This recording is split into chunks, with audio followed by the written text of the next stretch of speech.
Abaruumi essuula 4 olunyiriri olusooka okutuuka ku lusembayo.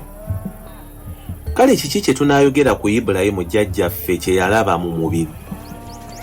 Kubanga Ibulayimu singa yaweebwa obutuukirivu olw'ebikolwa, singa alina ekimwenyumirizisa, naye talina mu maaso ga Katonda. Kubanga ebyawandiikibwa byogera bitya? Ibulayimu n'akkiriza Katonda ne kimubalirwa okuba obutuukirivu. Kale omukozi empeera ye temuweebwa ng'ekirabo, naye ng'ekyo kyateekwa okuweebwa. Naye atakola kyokka n'akkiriza oyo awa obutuukirivu abatatya Katonda. Okukkiriza kwe kumubalibwa okuba obutuukirivu. Era ne Dawudi alangirira omukisa ku muntu Katonda gw'abalirwa obutuukirivu awatali bikolwa nti, baweereddwa omukisa abaggyibwako ebyonoono byabwe, ebibi byabwe byabikkirwako. Aweereddwa omukisa omuntu Omukama gw'atalibalira kibi, kale omukisa ogwo guli ku bakomole bokka, oba nanti kine kwabo abatali bakomole. Kubanga tugambe nti okukkiriza kwe kwabalirwa Ibulayimu okuba obutuukirivu. Kale kwabalwa kutya? Bwe yali ng'akomoleddwa, nanti ki bwe yali nga tannakomolebwa? Si bwe yali ng'akomoleddwa, naye nga tannakomolebwa. N'aweebwa ekyokulabirako eky'okukomolebwa, akabonero ak'obutuukirivu obw'okukkiriza kwe yalina nga tannakomolebwa, alyoke abeerenga jjajjaabwe bonna abakkiriza nga si bakomole, babalibwenga obutuukirivu. Era ye jjajja w'abakomole, so si w'abo abakomole obukomozi, naye abatambulira mu bigere by'okukkiriza kwa jjajjaffe Ibulayimu kwe yalina nga tannakomolebwa.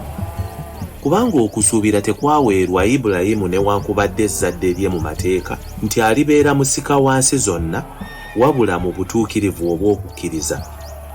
Kubanga ab'omu mateeka singa be basika, okukkiriza singa kudibye, era n'okusuubiza singa kuggyiddwawo. Kubanga amateeka galeeta obusungu, naye awatali mateeka era tewabaawo kwonoona. Kale ebyo Katonda bye yasuubiza bisinziira mu kukkiriza, okusuubiza kulyoke kubeerenga kwa kisa, era kunywere eri ezzadde lyonna, si eri ab'omu mateeka bokka, naye n'eri ab'omu kukkiriza kwa Ibulayimu, ye jjajjaffe ffenna. Kyawandiikibwa nti, nkufudde jjajja w'abamawanga amangi. Mu maaso g'oyo gwe yakkiriza, ye Katonda azuukiza abafu era ayita ebitaliiwo ng'ebiriwo. Ibulayimu yakkiriza n'asuubira awatasuubirikika, alyoke abeerenga jjajja w'abamawanga amangi, nga bwe kyayogerwa nti, ezzadde lyo liriba bwe lityo. N'atanafuwa mu kukkiriza bwe yalowooza omubiri gwe nga gulinga ogufudde, kubanga yali awezezza emyaka nga 100 era nga ne Saala mugumu. Teyalekayo kukkiriza era teyabuusabuusa mu ebyo Katonda bwe yamusuubiza, naye n'afuna amaanyi olw'okukkiriza ng'agulumiza Katonda, era ng'ategeerera ddala nga bye yasuubiza era ayinza n'okubikola. Era kyekwava kumubalirwa okuba obutuukirivu.